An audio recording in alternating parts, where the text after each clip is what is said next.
Hello everyone, welcome back to the Soundwave podcast. Today we're here with Exploding Head. I'm Amelia. I'm Emma. David. I'm Carl. I felt like I was in a meeting there. I'm Paul. I'm Emily. Robin. Steve. Yay! Call again. We're going to start by asking you, what are your biggest influences musically? This could be individually as a band. Anything. Just something that Playing. pops to The your mind. question we normally ask first is your favourite 3 songs, right, of all time. Oh, God. Because there's 4 of you, Just- it'll take us the whole episode. That would be it, right? Well, So, actually, Paul wrote a really great thing about our sound with a bit of influences in it, didn't you? Yeah, I think it was more to describe the first single, but it was basically sort of somewhere between Mudhoney, sort of 90s Coxswain, Slowdive. But that was just kind of as touch points for the first single. I think it's a lot more varied than that with the rest of the stuff we do, which I'm sure the rest of you folks can. Yeah, can it's things attest to. like Supergrass and Nirvana and Airdrie. Stooges. Pixies. Yeah, with all those Brian kinds Jones, of Town bands. Massacre. Sonic Youth. Swerve Driver. I think I've seen most of them bands.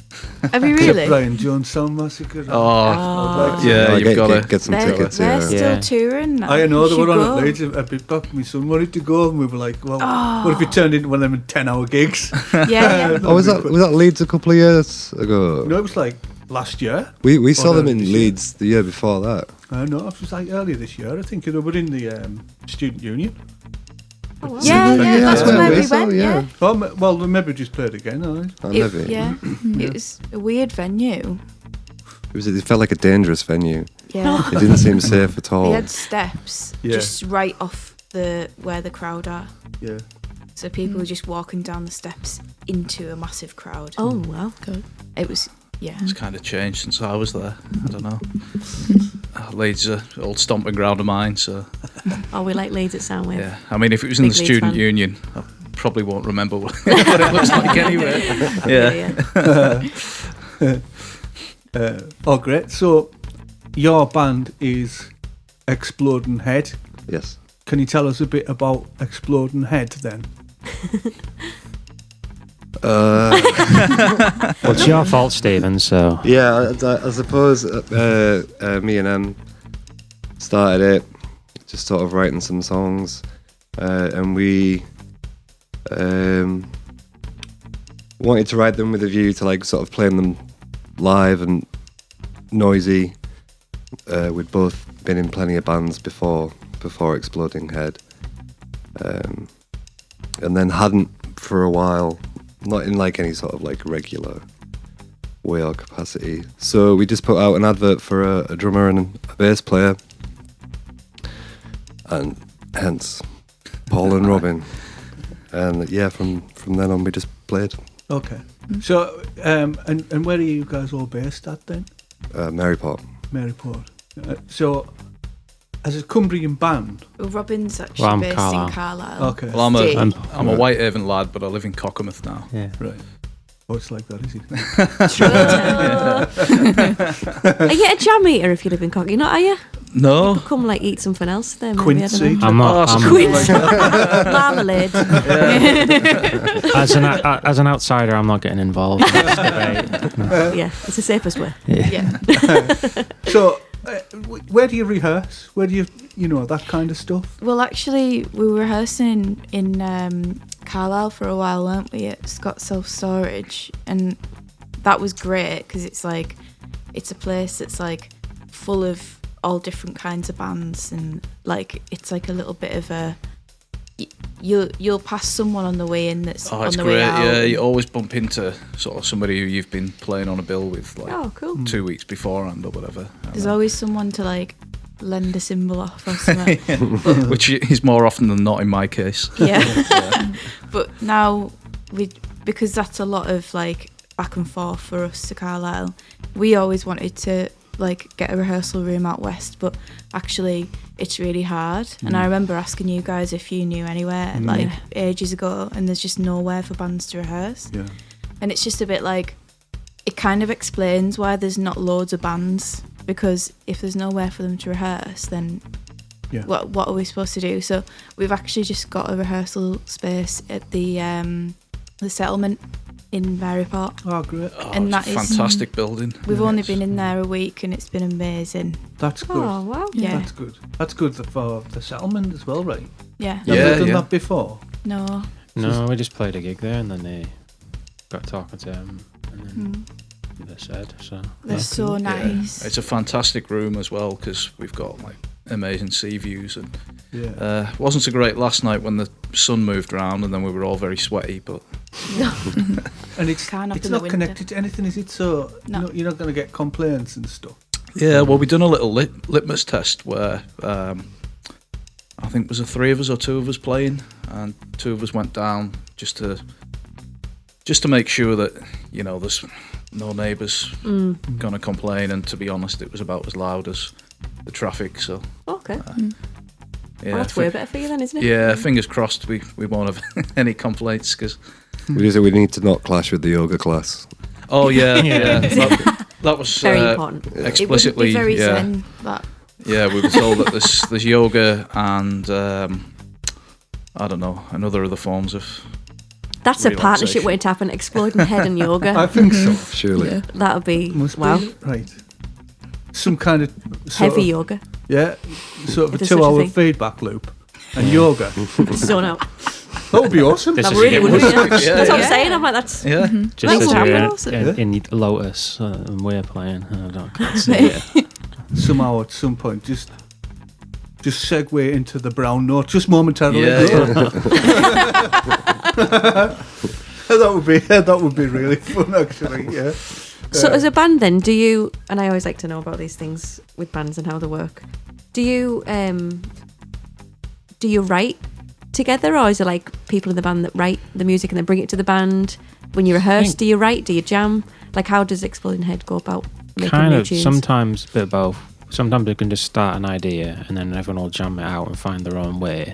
Or someone will come with an idea to the session and say, oh, this, but then everyone's got their own creative sort of input. So, Yeah. but Yeah, it's just things evolve and change and develop. And I think as well, like when I joined, everybody kind of already had sort of the bare bones of an EP or so, maybe 5 or 6 songs already down. So when I sort of stepped into the drum stool, so to speak, the songs were pretty much fully formed, bar 1 or 2 sort of little tweaks. But I found one thing I definitely found in recent weeks, with kind of having our own space where it's exclusive to us, is that yesterday, for example, we sat down and we've got a new track that we're working on, and we kind of ripped the bare bones of it apart as a band, where everybody's kind of throwing their ideas onto the table, so to speak. But yeah, I think it's good to work in a variety of ways. Somebody can turn up with a song that's fully formed, and we can go from there, or we can sit around as a band and thrash things out. Yeah. I think what I like about it is that like everyone seems to be in it for the better of the song, which as Yeah, well, there's sometimes- no egos where we're gonna say That's like, right. I think there should be a sax solo here. You know, it's Like, oh, you took my bit out, but it's like if my bit gets taken out, it's normally because it's not very good, or it's like not for the betterment of the song. But I've noticed that Paul's a really good sort of like conductor. Oh, and Paul's a drummer. Yeah. But you sort of have this great way of like, I don't know how else to explain it other than conductor, isn't it? He's Enforcer. yeah. There was.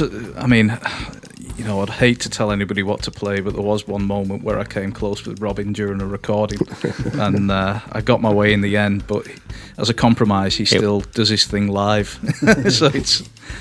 But normally when you're conducting, it's more like, no, it needs to be like. Do, do, do, do, do, do, do, do. Do you know something? I had a band in here recently recording, and I said to them, I goes, do you know what? There's a language in every band has got their own language, and it's always something like that. And the only people that get it are the other people in the band.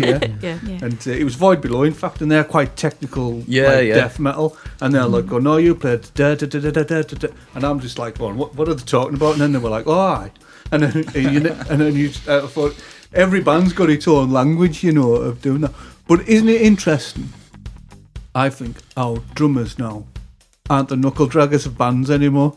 Like, once over, it used to be like jokes about drummers and everything, right? But these days, it's all about the bassists, isn't it? The bassists are the weak links now, are the jokes, when it's completely flipped. And the drummers are always the ones who are like, you know... Hey, give me 3 or 4 pints and then I can prove that theory wrong.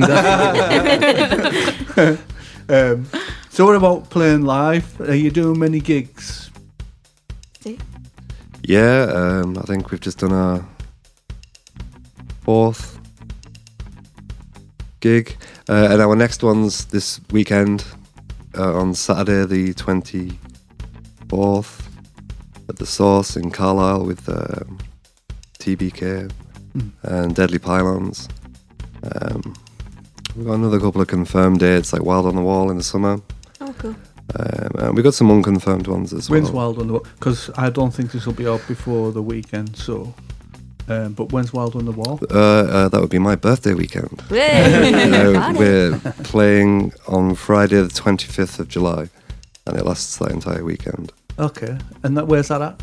It's on it's in a field near, just past Brampton. Yeah, near Brampton. It's nice, locally organised. Oh, so it's the festival. Wall, Hadrian's Wall.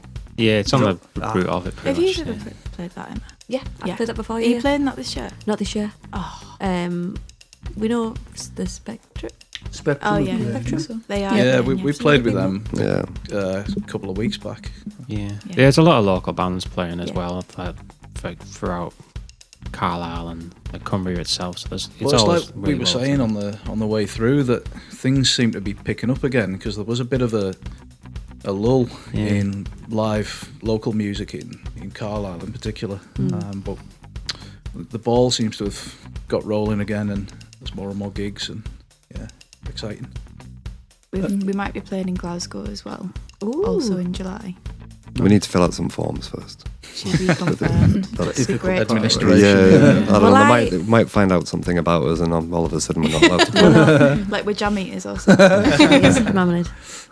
I was very happy to go and see you all play at the Moon and Sixpence, which is a coffee shop in Cockermouth. Fantastic coffee. Fantastic coffee. Even though I don't drink coffee, but it is fantastic. And you were just awesome. Thanks, Emma. And I really loved it, and I didn't know what to expect at all. Especially with it being in the Moon and Sixpence, I was like, this is a really small space. How is this going to work? But it was just awesome. It was loud. It was loud, and it was great. But I'm like a lyricy girly, and I love to know what songs are about. I was like listening to what you were singing, and some of your songs, like the lyrics in your songs, because you were writing one about your sister. Yeah. And there was, because your newest song is Amy Bought a Fascinator as well. Yeah. So listening into the lyrics of your tunes as well, it's like there's a real I don't know how to describe it. The lyrics weren't what I expected you to sing about, but it works. It's got a beautiful joining of jigsaw puzzle vibes to it. But tell us more about the lyrics and how you go about writing the words behind the song. Well, thank you for saying that, because I remember... I loved it. I was fangirling. I know. You took some great photos that night as well. We were talking about it afterwards, about like lyrics and stuff. Yeah. And I suppose each song is different, but with Amy, for example, which is the single we've just released, it's got like a surrealism element to it, because that song's really inspired by Murakami novels. Don't know if you've read Murakami. But he's a Japanese, like, quite surrealist writer, and he quite often sort of writes like very, very strange, like, dream sequence kind of books, which I find they're amazing. But so this Amy's inspired by that, and it's about a girl. She goes to the races and she buys a fascinator, and it's a little bird and it sits on her head. Carlisle races. Well, I don't know. Oh, Maybe Cheltenham, maybe. Oh, Cheltenham. But she's got this posh fascinator on her head, and then, like, it starts talking to her, and it starts saying that her dress looks crap and that all her friends hate her and that. And then she's sort of having a discussion with this bird, and it's kind of like the Wind Up Bird Chronicles by Murakami. And yeah, eventually she just like tells it to bugger off and puts it in the bin. That's what I mean. The lyrics, so cool. I don't know why I wrote it like that. Don't need to, it's like, it is what it is, isn't it? That's the beauty of writing songs. I quite like a surreal lyric, I think. As well, it feels a bit less exposing to write it about someone else. Yeah. Do you get that, Emma? Yeah. I'm with you on that one. Yeah. Yeah. Have you recorded like an EP then? Have you done others? Are you releasing more? What's the We've what's done the plan? An EP, a polar bear stare. It's going to be called. We're going to be releasing another single off it called Indie Poseidon next week. Ooh. And then following on from that, the full full EP will be available on all the usual streaming places. Wow. When's it out next week? What day? We're aiming for Friday. We're trying to get this out for the same day. Isn't it? Yeah. Oh, yeah, Oh. content. Do you mean Friday this week, not next week? It's on the internet. Yeah, because we. It's out. So this will be the I 24th this week. So is it this week? Or Yeah. Yeah. Doing it in time for the gig. Yeah. So this week. Yeah, this Oh, week. Yeah. okay. So That's by the what- time you listen to this, people of the future, That's then you'll be able to go and listen to it immediately. The But second single. we recorded our EP at Rex Studios, which is in Yeah. Scott's self-storage. And going back to what you were saying about bands having their own language, I think Dom is really good to work with because he's quite instinctive in terms of like the way you could say something that is just complete garbled nonsense and he just completely understands, you know. You could say, Dom, can you put more gravel on that snare, please? He'll instinctively know exactly what you mean. Yeah. Reference points as well, like like when we said it needs like Stooges piano. You knew what we were referring to. Instantly, yeah. He does know so much different genre, and he does a lot of different styles. So he's a really, really good engineer, and he's so fast to work with. Yeah, I was gonna say he was a joy to work with. His ear is really quick, and even when he's doing his like live stuff, like when he's been a sound engineer, he knows his stuff. Yeah. Where- Been doing it a while. I'm sorry. Sorry. Where did the band name come from then? Exploding Head. It came from exploding head syndrome, which is a condition in which you hear loud crashing noises, loud noises, and they're not real. That's a condition. And I thought it sounded cool. Yeah. The kind of thing like, well, I don't know, because maybe not everybody experiences it. I don't know, like when you're about to fall asleep and then you, like, something just, yeah. Yeah, Do you like get it, Paul? Yeah, every now and then. Yeah. Yeah. but is it the same thing as like when you fall off a cliff in a dream? And then you jump. Yeah, when you when you it's would have just landed, an you like auditory bed. version of that, yeah. Really? I did not know that was a thing. That's fascinating. I thought my didn't know mind that was you pretty got good it. there, but I Yeah. remembered we're on a podcast and it's probably not going to translate very well, right? There's some actions going on in the studio. That'll freak definitely. me out thinking about that now. Yeah. Oh no. It just reminded him of that picture that used to be in Oh, don't books say so, about it's gonna make me mysteries. not and sleep. it was self-combustion, no? Oh. Yeah. And there No, was always oh, that picture yeah. of someone's leg by fire. Yeah. burnt Yeah. and like. Spontaneous human combustion. Yeah. I remember, reading like that. It was always in those mystery books, like you say, but like as a kid, Haunted. like they were aimed at like children, these books, and it's like, I used to love those books. I've still Yeah. got quite a lot of them now. oh yeah, there's nothing I couldn't tell you about, Spring-Heeled Jack and Loch Ness Monster and all that. Oh, yeah. Oh, terrifying. Unexplained mystery. But that was always the one. It was like a leg. and what had happened to it. And I always used to, if I was sitting, it was too quiet, I used to just think, that was me intrusive thought. What if I just spontaneously combust? The thing that worked it out, it's like human candle Something theory. like that, She fell asleep with a fag in her hand. Soaked in booze. Still have slippers on. It was Isn't it like an old one leg with lady a shoe on, with a eh? shoe on There it? was maybe Oh, like my a word. stick or something like that left as well. Wow. Yeah. But, yeah, I'll tell you what else was left, a load of unpaid bills. Yeah.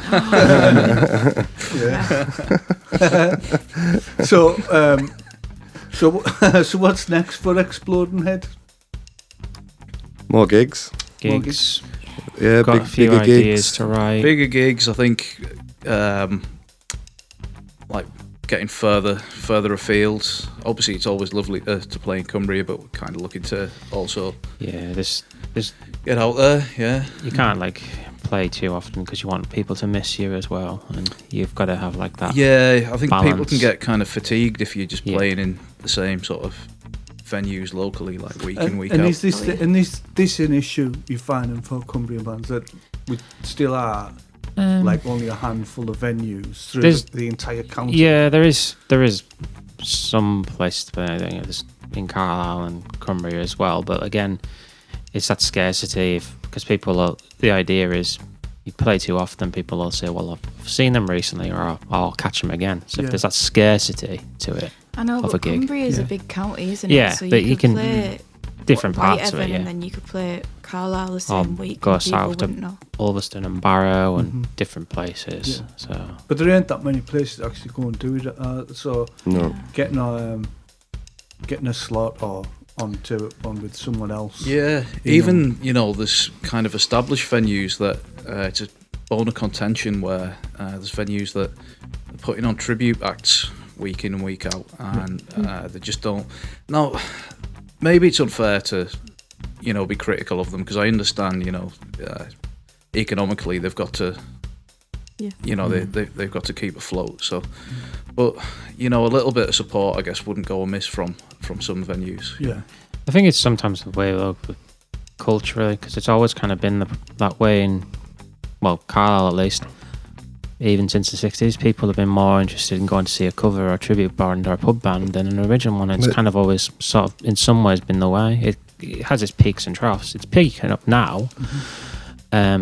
But yeah, I It's think... two different things. It's like art. Yeah. One's art, one's entertainment. Yeah, well, that's- Really, Yeah. people want to buy a ticket to nostalgia and go and have themselves entertained. But if you don't help these bands at the start, there's going to be no bands to tribute to in the future.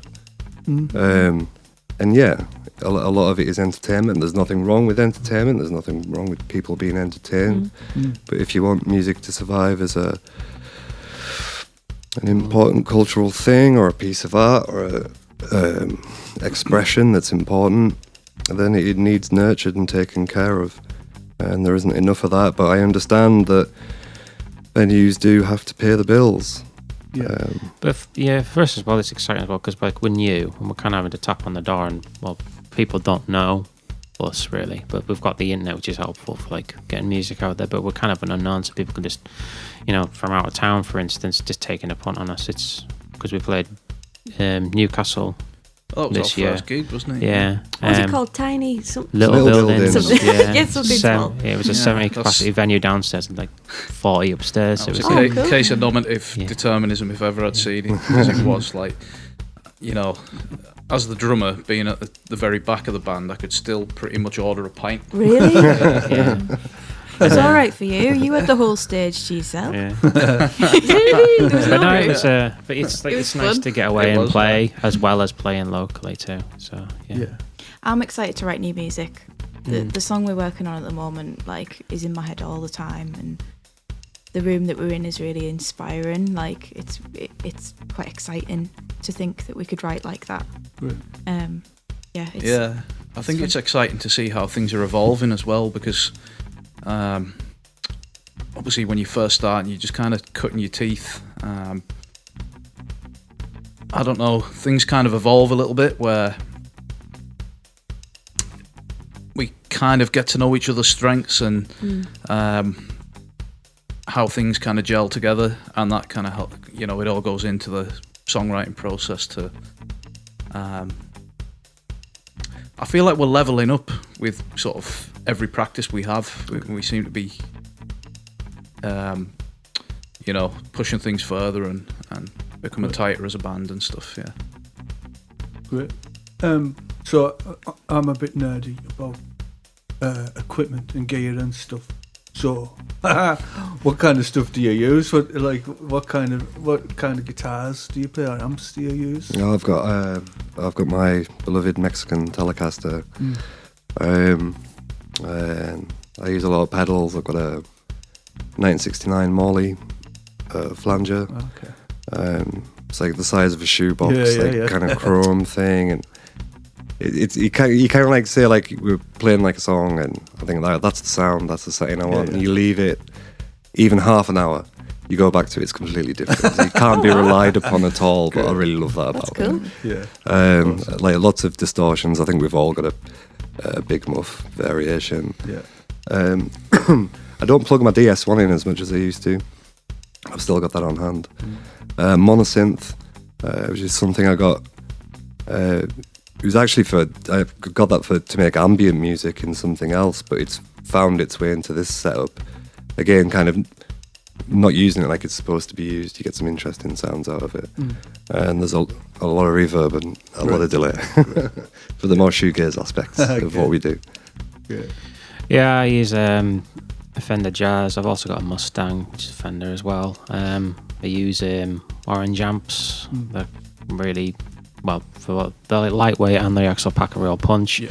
And a few pedals. I've got a Rat, I've got a big muff, I've got EQ and some weird modulation stuff. So more than just root note sort of bass lines.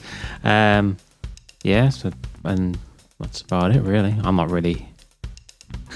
I don't know what else to say. I've got a couple of biscuit tins. a few bin lids. Bin lids. More Crawfords.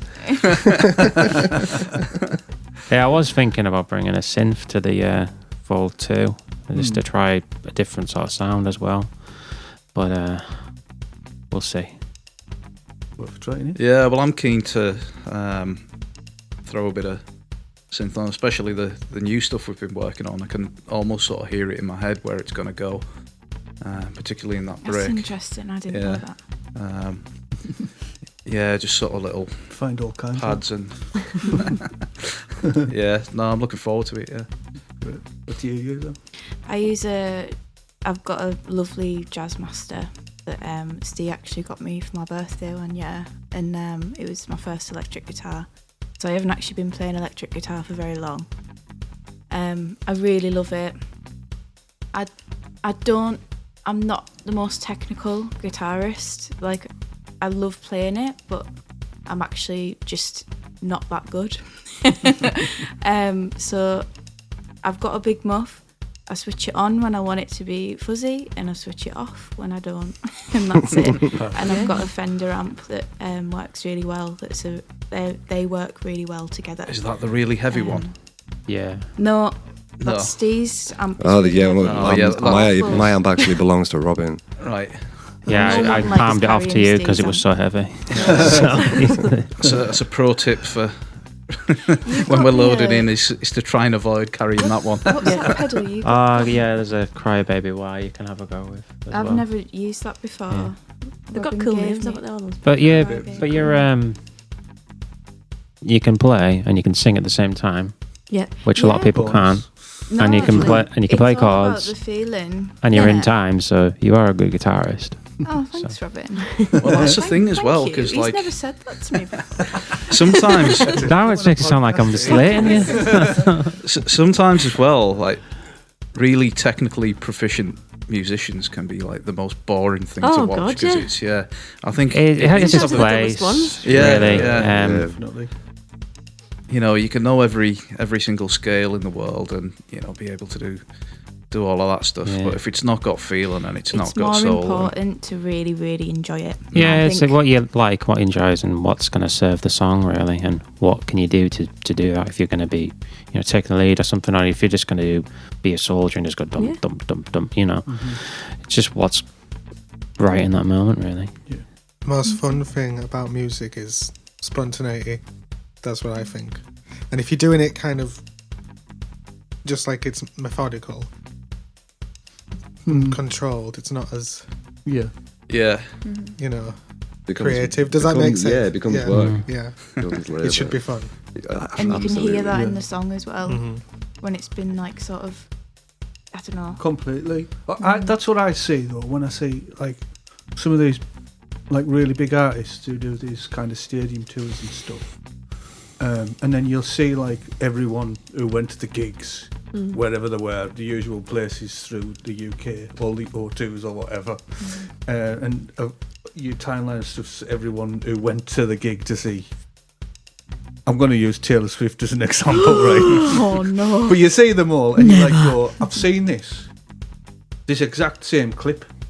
And you're like, no, I haven't. That was Oh, someone okay, I else see. who was sharing Yeah, that. yeah. And you're like, oh, but wait, it looks exactly the same as it did at this previous event. Yeah. So there's that element Yeah. of like the Yeah. going through the motion, and you kind of go, There's no That must- spontaneity yeah. there. It's I just think- the playing it as is. Some of them will do something a little bit different for each place that they go to because of that. But everything else about the show is like still the same. Because I know some artists will do like a different, like a cover song at the end of every set in the different cities, so Right. that each one gets something slightly different. aye. But then the rest of it is still the same kind of thing. Well, that even feels a bit contrived as well, doesn't it? Yeah. It's like we'll get to the end of the set and we'll do a different cover version, just so someone get something different. We're not going to write anything new or anything like that. We'll just copy something for someone. Sometimes we don't have set lists, but when we do, I actually that's don't great. remember. This conversation reminded me of at Glastonbury a couple of years ago. There was like a funk and soul band, and it was like they're trying to bring something different to the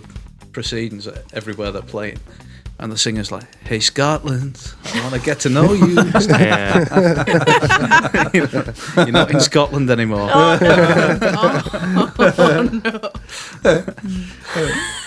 That's awkward, isn't it? So when you're not being Exploding Head, what else do you do? I've got a few musical ventures. I'm in a band called Glucksfarm, which is a Kazmishi-inspired improvisational band. It has revolving members with like a few key members that are always there. And we just turn up and make it up there and then. Really? Yeah, the last few times we've done it, excuse me, we invited some poets up on stage as well. Just told them beforehand, get up when you feel that, you know, you can join in with this particular section. But yeah, the whole thing's made up from start to finish. Sort of, and that kind of exhilaration, that terror of sort of seat of pants type stuff leads to some really interesting things. That's fun. And I've got a solo project. Sorry guys. Talk about it. No, by all means. Called Goat Herder, which is ambient and experimental collage drawn music. Sometimes it has film with it as well. And yeah, so that all keeps me really busy. Great. And have you got? So you just do music all the time, or you have like a day job or anything? As well? Oh, I have a real job. Yeah, I work in a cafe. Okay. I play bass with my little brother. I have been in that band for 8 years now, so yeah. That's your real job. That's my other band. My little brother was that. Yeah. Okay. We've got a few gigs coming up, and we've just finished a third album, which is pending release too. So Oh, smart. Oh, smart. I heard the new single off it on the radio this morning. yeah. Ooh, cool. Great. Which radio? CRFM? It was CRFM, yeah. Yeah, great. Me. Yes. I'm an illustrator, and I work with young LGBT people in Whitehaven as your neighbour Yeah. at Colours We with love it. our Twiggy. Oh, yes. That's an amazing job. I like working with young artists and all that. Great. It's fun. It actually informs a lot of what I do in my own practice, which is great. as I know you feel the same, Emma. Absolutely. Oh, I also play drums in Reptilians, which, to sum us up, I'm not sure where it came from, but there was a big poster in Carlisle and it said Reptilians. Thick-headed, bow-legged Cumbrians who sing about miscreants. And I think that's fair enough. So yeah, I do that, and in my day job I work in a bookies. Oh. So if anybody wants any tips for the weekend, it's it's don't gamble. Love it. Nice tip. Great. Love it. Okay, so if anyone wanted to check out Exploding Head, where would they find you? At the Source on Saturday. I nearly said It's at not gonna home. come out Ah, well. in time. They'd find, like, where would the finders like to listen to us? Yeah. The first place to go is Bandcamp, which is far superior to other streaming services. But yeah, just Bandcamp / Exploding Head. First single's on there, the second single will be on there soon, followed by the EP. But we're also on all of the other popular ones. Yeah, iTunes, Spotify. I don't know, does anybody use anymore? YouTube. You've got Instagram and Yeah, we're If you just search for Exploding Heads, I think our Instagram handle is Exploding Heads 7. That's the one. Number 7, yeah. And we're on Facebook too. Couldn't get a Bebo on MySpace account. No, not anymore. Unfortunately. You know what? I tried to log into MySpace a couple of years ago because, right, I had a legitimate reason to, because I had uploaded music on there when I was a student, and I didn't have a copy of it anymore, and I really wanted to hear it. And I could see when I went to the actual page, the songs were still on there, but they just wouldn't play. And I thought, maybe if I log into it and look on the back end, and then when I went to log in, it asked me to log in with Facebook. I was like, really? so I don't know if they've bought it out or what, but yeah. But needless to say, I didn't get my back catalogue back. Oh. So is it still up, sad. MySpace then? Aye. But you've got to log in with your Facebook. But you've got to log in with Facebook. Do you remember a few years ago, Justin Timberlake bought it? Did he? Yeah, JT out here. he was going to try and bring it back. Not the first thing he's brought back. And he was going to... So maybe give him a ring, Paul. Yeah. Oh, yeah. Because I've just got him in my Rolodex, haven't I? Yeah. Bit of JT out here. Dig him in. Yeah. But no, we have got like gigs coming up, and we are like pretty active on social media, so we're going to announce when they are coming and stuff. So We'll get your tickets to Wild on the Wall, people, if you listen to this. yeah. Absolutely. Supporting, I'm guessing there's a lot of Cumbrian bands and Loads. local bands around yeah, there, so there's if you like a lot. supporting grassroots Cumbrian music, then get a ticket to Wild on the Wall, it looks like. Yeah. Because TBK mentioned, are they playing the Wild on the Wall? They are. So I think they mentioned it as well. We're looking forward to playing with them. Yeah. They're awesome. Yeah. They were singing your praises, because you're with them on this is Saturday. This Saturday coming, Yeah. Yeah, we actually had a gig scheduled with them in February, and that's Storm. Can't remember the name. Arwen, was it? Oh, okay. Was it Was it? Storm Stopped Arwen? it. I We had think. to cancel it. Yeah. We were gutted because we were really Yeah. excited to play with them. But Right thing to do there, because So- it was chaos. It was pretty nasty. I nearly got stuck in Cockermouth because of a fallen tree on a roundabout as well. that's Not so worse. Cumbrian. Yeah, so it's been a long time coming, this gig, so we are all looking forward to it. Brill. Oh, I hope it goes well. Yeah, great. Well, thank you very much for coming Yeah, in. thanks so thank much. you for having Thank us. you so Thank much you. for having And, us. we'll leave it there. All right. Bye. Cheers. Bye. See you now.